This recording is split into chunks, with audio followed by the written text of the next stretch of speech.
स्थिर विद्युत विभव तथा धारिता का तीसरा एग्जाम्पल देखिए कि एकल धन तथा ऋण आवेशों की क्षेत्र रेखाएं दर्शाई गई है। तो हमें इसके पहले पार्ट में पूछा है विभवांतर Vp माइनस VQ और VB माइनस VA के चिन्ह बताइए। देखिए एक बार डायग्राम को अच्छे से समझ लीजिए कि हमें ये एक धनावेश दे रखा है और इस धनावेश से विद्युत क्षेत्र रेखाएं बाहर की ओर निकल रही है। इसके इस विद्युत क्षेत्र में दो बिंदु दे रखे हैं P तथा Q। हमें ये पूछा है इसके पहले पार्ट में कि Vp माइनस VQ का जो चिन्ह है वो कैसा होगा, ये धनात्मक होगा या ऋणात्मक होगा, ये पूछा है एक तो। इसके साथ में VB माइनस VA का भी चिन्ह पूछा है। देखिए बिंदु P पर जैसे ये जो आवेश है वो मैं कंसिडर कर लूँ प्लस में Q है, ठीक है, प्लस में है तो मैंने इसको प्लस में Q कह दिया।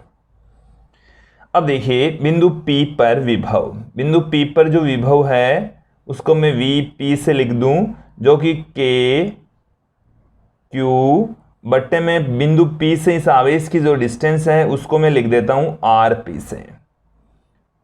इसी प्रकार से आप देखेंगे बिंदु Q पर विभव तो K स्मॉल q बट्टे में RQ आ गया।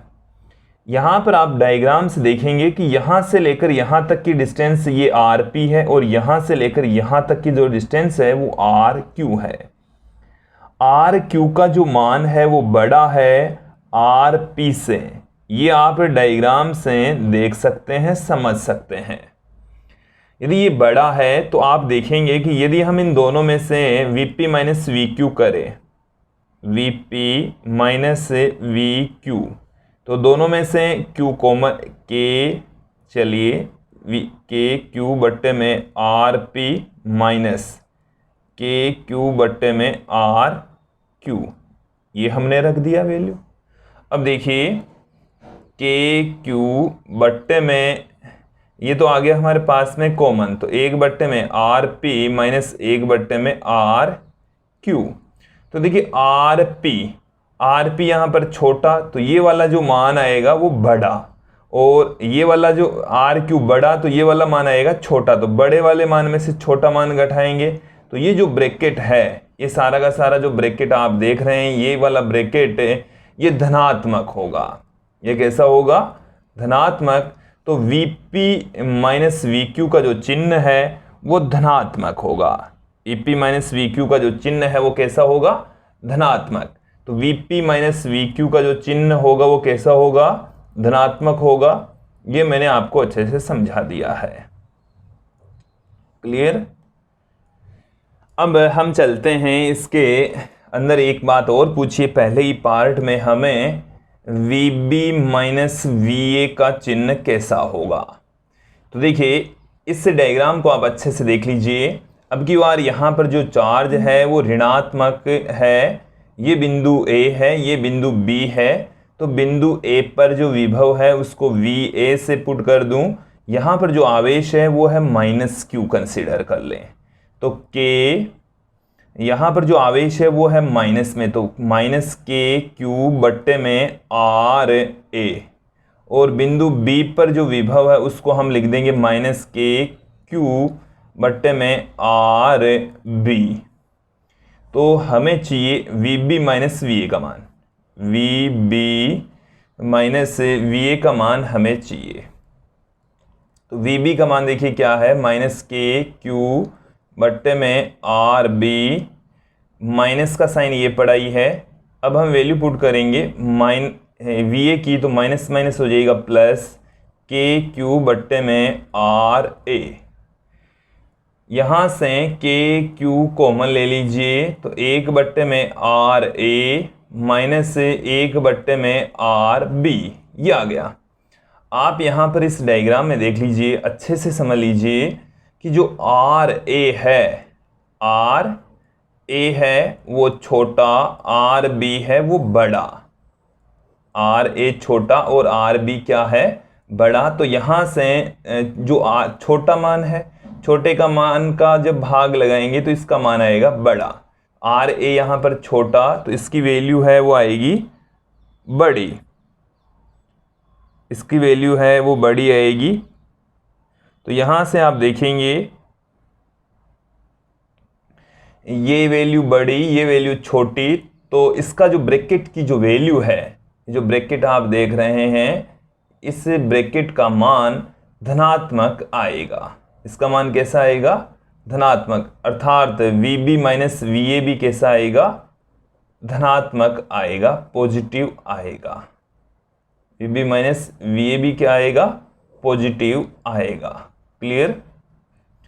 अब देखिए इसके बी पार्ट की ओर चलते हैं। बी पार्ट में हमें क्या पूछा है?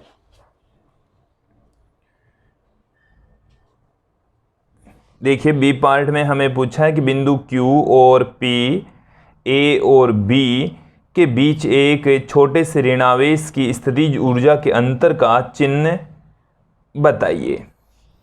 हमें यहाँ पर एक छोटा सा ऋणावेश कंसीडर करना है, बिंदु P पर भी और बिंदु Q पर भी, और फिर इन दोनों के अंतर का चिन्ह पूछा है।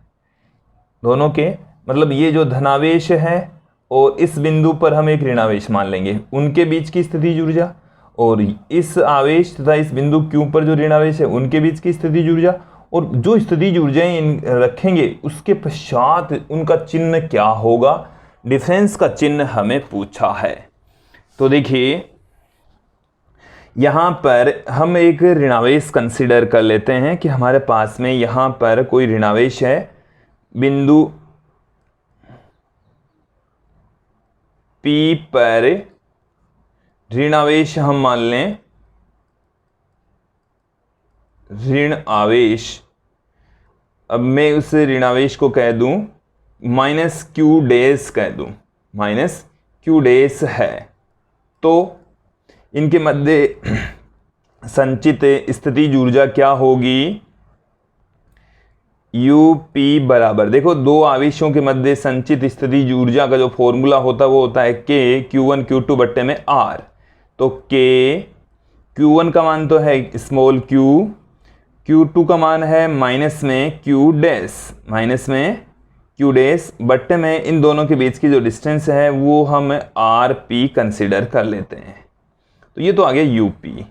अब आप देखिए UQ भी सिमिलर तरीके से -K Q डैश बट्टे में RQ। हमें इस क्वेश्चन में पूछा है कि Q और P, तो Q और P के मध्य जो स्थितिज ऊर्जा है उनका जो डिफरेंस है वो धनात्मक होगा या ऋणात्मक होगा, ये हमें पूछा है। तो देखिए मैं यहाँ पर Q और P का पूछा है तो UQ माइनस UP से इसको लिख देता हूँ। तो UQ की वैल्यू कितनी है? -K Q डैश बट्टे में RQ, फिर ये माइनस का साइन, और UP का मान है वो भी माइनस में है, तो माइनस माइनस ये हो गया प्लस में K Q डैश बट्टे में RP। दोनों में से हम K Q डैश कॉमन ले लेंगे, तो हमारे पास में रह गया 1/RQ, ये रह गया माइनस में, 1/RQ रह गया माइनस में, फिर प्लस में हमें मिल गया है 1/RP। यहाँ से आप डायग्राम से देखिए कि जो RP है वो छोटा है, RQ है वो बड़ा है, RP छोटा RQ बड़ा। तो यहाँ पर ये तो जो मान है, देखो समझना, ये जो मान है RP छोटा, तो ये तो है बड़ा मान, ये तो बड़ा मान आएगा। RQ बड़ा है तो ये मान आएगा छोटा, तो बड़े वाले मान में से छोटा वाला मान घटाया जा रहा है। ये तो छोटी वैल्यू का भाग लग रहा है तो बड़ा मान, बड़ी वैल्यू का भाग लग रहा है तो छोटा मान, तो ऋणात्मक, ये ऋणात्मक भी है, तो छोटा वाला जो ऋणात्मक है वो छोटा, धनात्मक है वो बड़ा, तो धनात्मक बड़ा वाला है, ऋणात्मक वाला छोटा वाला है, तो बड़ी राशि में से छोटी राशि जब हम घटाएंगे तो मान धनात्मक ही आएगा। इसका मतलब हो गया कि बिंदु Q की जो स्थितिज ऊर्जा है वो बिंदु P की जो स्थितिज ऊर्जा है उससे अधिक होगी। अर्थात you Q minus U P का जो चिन्ह है वो धनात्मक होगा, धनात्मक होगा, पॉजिटिव इसका साइन होगा। क्लियर हो गया। अब इसी क्वेश्चन में हमें एक चीज और पूछी है, वो दूसरे डायग्राम के लिए है। देखिए क्या पूछा है कि हमें पूछा है कि ए और बी के बीच, एक ए और बी के बीच में भी स्थितिज ऊर्जा हमें कंसीडर करनी है। तो यहां पर आप देखिए बिंदु ए व बी पर स्थितिज ऊर्जाएं, स्थितिज ऊर्जाएं, देखो स्थितिज ऊर्जाएं दो आवेशों के मध्य संचित होती है। तो एक तो इस माइनस क्यू और एक इस आवेश बिंदु ए पर हम माइनस क्यू डेज कंसिडर कर लेंगे। तो बिंदु ए पर जो स्थितिज ऊर्जा है उसको हम किससे लिख दें, माइनस, देखो इस आवेश का मान था माइनस क्यू, दूसरा इस बिंदु पर आवेश हमने कितना कंसिडर कर लिया है, इस पर भी हम माइनस में क्यू डेज ही कंसिडर कर लेंगे। माइनस माइनस हो जाएगा प्लस, तो ये आ गया क्यू क्यू डेज के क्यू क्यू डेज बट्टे में आर ए। ये तो आ गया बिंदु ए पर स्थितिज ऊर्जा। अब हम देखेंगे बिंदु बी पर स्थितिज ऊर्जा। तो के पहला आवेश है माइनस क्यू, तो माइनस क्यू, दूसरा आवेश है माइनस क्यू डेज, तो माइनस माइनस हो गया प्लस अपॉन आर बी। तो ये आ गया हमारे पास में यू ए तथा यू बी की वैल्यू, दोनों ही वैल्यू पॉजिटिव हमें मिली है। अब हम इन दोनों का डिफरेंस यहाँ पर फाइंड आउट करेंगे। तो हमें डिफरेंस फाइंड आउट करना है। देखिए इस क्वेश्चन में पूछा है ए और बी के बीच का। तो यदि आप ए और बी के बीच का ए वाला यदि हम U A minus U B, U A minus U B, तो यू ए का मान कितना है, के क्यू क्यू डेस बट्टे में R A minus U B, तो के क्यू क्यू डेस बट्टे में आर बी। यहाँ से के क्यू क्यू डेस कॉमन ले लेंगे, तो 1 अपॉन में आर ए माइनस 1 अपॉन में आर बी रह गया। चलिए मैं एक बार फिर से लिख देता हूँ, क्या आया हमारे पास में, U A minus U B बराबर आ गया है के क्यू क्यू डेस 1 upon R A minus 1 upon R B. अब इस डायग्राम में आप देख लीजिए कि जो आर ए है वो है छोटा और आर बी है वो है बड़ा। तो आर ए छोटा, तो जब आप छोटी वैल्यू का भाग लगाएंगे, छोटी वैल्यू का भाग लगाएंगे तो ये मान आएगा बड़ा। ये मान कैसा आएगा, बड़ा आएगा, क्योंकि आर ए क्या है, छोटा, और आर बी का मान है बड़ा। तो बड़ी वैल्यू का जब आप भाग लगाएंगे तो मान आएगा छोटा। तो ये बड़ा ये छोटा, इसकी वैल्यू आएगी वो आएगी धनात्मक। इसका जो मान आएगा वो कैसा आएगा, धनात्मक आएगा। इसका चिन्ह कैसा आएगा विद्यार्थियों, धनात्मक आएगा, पॉजिटिव साइन आएगा U A minus U B का। U A minus U B का चिन्ह कैसा आएगा, धनात्मक। अब हम चलते हैं इसके तीसरे पार्ट की ओर। अब देखिए इस क्वेश्चन का सी पार्ट में हमें पूछा है कि Q से P तक एक छोटे धनावेश को ले जाने में क्षेत्र द्वारा किए गए कार्य का चिन्ह बताइए। देखिए सी पार्ट में क्या पूछा है, हम एक आवेश को Q से P तक लेकर जा रहे हैं। तो जो विद्युत क्षेत्र यहाँ पर क्रिएट हो रहा है उसके द्वारा किया गया कार्य ज्ञात, मतलब कार्य का चिन्ह बताइए। तो यहाँ पर जो मैं बोल रहा हूँ उसको आप एक बार अच्छे से सुन लीजिए कि यहाँ से जो विद्युत क्षेत्र है उसकी डायरेक्शन है इधर, और जबकि हम जो आवेश ला रहे हैं उस विद्युत क्षेत्र की विपरीत दिशा में लेकर आ रहे हैं। तो विद्युत क्षेत्र के विरुद्ध हम लेकर आ रहे हैं, तो हमारे द्वारा किया गया कार्य तो होगा धनात्मक, जबकि विद्युत क्षेत्र के द्वारा किया गया कार्य कैसा होगा, ऋणात्मक होगा। तो विद्युत क्षेत्र की विपरीत दिशा में हम आवेश को लाएंगे। यदि आवेश को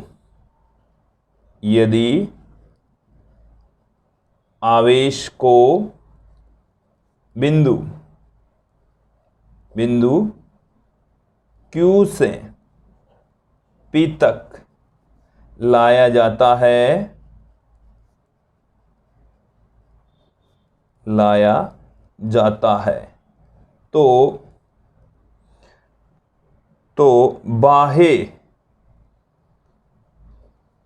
बाह्य एजेंसी द्वारा किया गया कार्य धनात्मक होगा। बाह्य एजेंसी द्वारा किया गया कार्य धनात्मक, किया गया कार्य धनात्मक तथा विद्युत क्षेत्र के विरुद्ध हम ला रहे हैं, इसलिए विद्युत क्षेत्र द्वारा किया गया कार्य ऋणात्मक होगा। क्षेत्र द्वारा किया गया कार्य ऋणात्मक होगा। कैसा होगा? ऋणात्मक होगा, नेगेटिव होगा। क्लियर? तो ये था इसके अंदर इस सी पार्ट का आंसर कि विद्युत क्षेत्र की विपरीत दिशा में ला रहे हैं, इसलिए विद्युत क्षेत्र के द्वारा किया गया कार्य ऋणात्मक होगा, क्योंकि इस पर विद्युत क्षेत्र है वो बल लगाएगा। विस्थापन तो हम दे रहे हैं इस दिशा में, जबकि इस पर विस्थापन इस दिशा में, जबकि बल लग रहा है इस दिशा में, तो दोनों के बीच का कोण 180 डिग्री हो जाएगा और कोस 180 डिग्री का माइनस में होगा, इसलिए इसका जो मान है वो ऋणात्मक होगा। अब देखिए इसका डी पार्ट, बी से ए तक एक छोटे से ऋणावेश को ले जाने में बाह्य साधन द्वारा किए गए कार्य का चिन्ह बताइए। हम अब की बार आवेश यहाँ से यहाँ तक लेकर जा रहे हैं और जो आवेश लेकर जा रहे हैं वो छोटा सा ऋणावेश है, -Q0 कंसीडर कर लेते हैं। यहाँ से यहाँ तक हम लेकर जा रहे हैं और हमारे द्वारा, तो हम जब प्रतिकर्षण बल के विरुद्ध काम करते हैं तो वो धनात्मक होता है।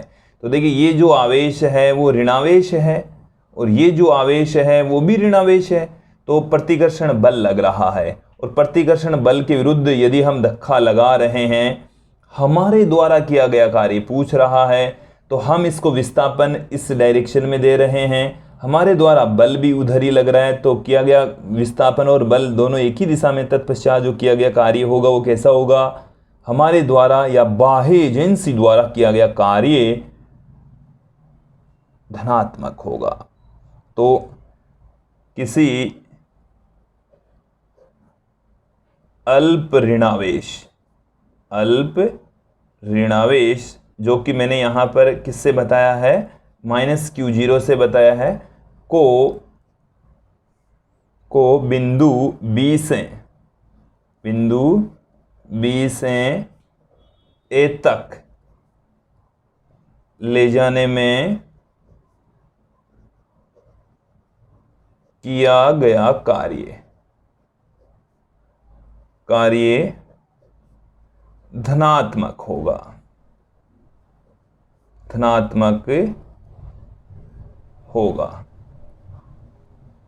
धनात्मक होगा क्योंकि बाह्य एजेंसी या बाह्य एजेंसी द्वारा दिया गया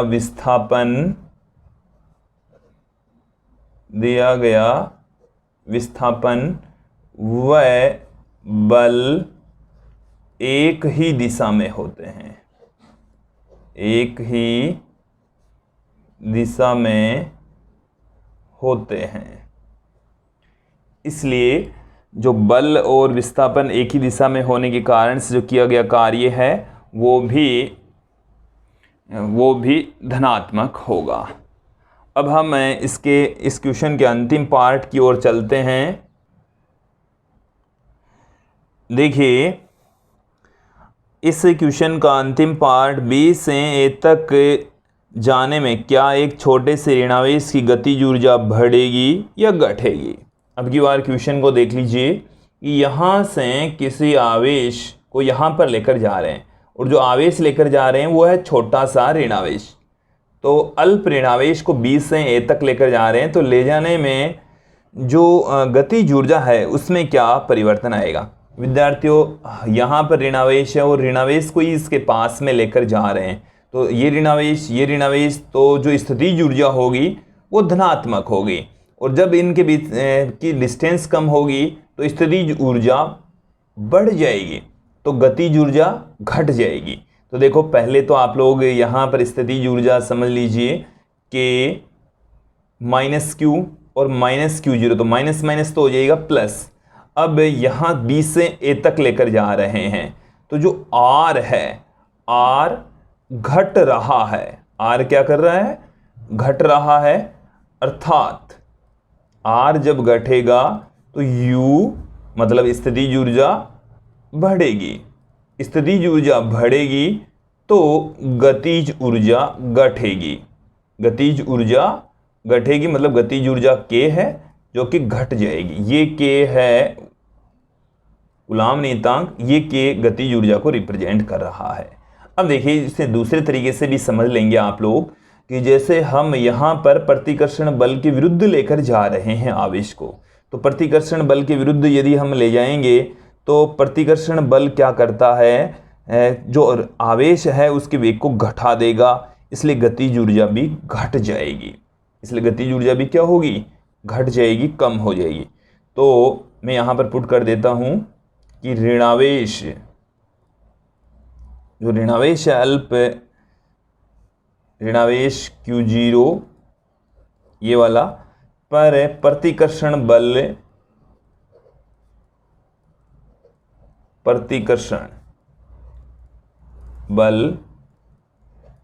कार्य करेगा। प्रतिकर्षण बल कार्य करेगा। ये प्रतिकर्षण बल